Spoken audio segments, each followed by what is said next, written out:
Kui ma esimest korda Slammil olin, lugesin luuletuse pulmadest. Story time, not clickbait. Nüüd on sellest möödas rohkem, kui tunnistada julgen. Paljud minuvanused kohtuvad, kolivad kokku, võtavad koera, kassi, papagai, hamstrid, merisea, poamaa, kihluvad, abielluvad või on juba jõudnud lahutada või mõtlevad sellele taas. Väikse tüdrukuna ei unistanud ma niivõrd mitte pulmadest, vaid kleidist ja loorist, sest pruut on nagu printsess ja printsessid saavad muinasjutu lõpus õnnelikuks. Või on olnud seda kogu aeg. Tänapäeval saab abielluda millega iganes.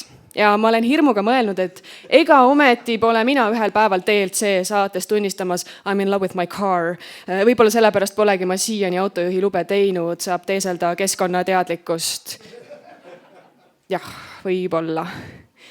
Või võtan kaaslaseks hoopis konjaki või piima, sooja ja meega. Aga kujutlegem korraks, et abiellun inimesega, kes mulle meeldib ja kellele mina meeldin ja et me julgeme seda teineteisele tunnistada, mitte ei lõpeta mingi hangua situationshipina, mis eventually põhja läheb, eks.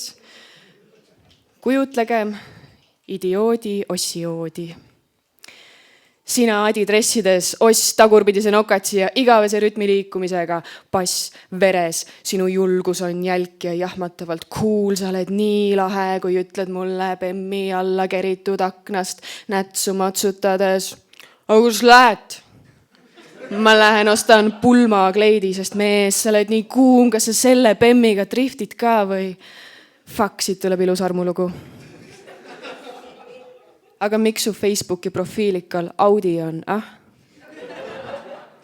Lahutus.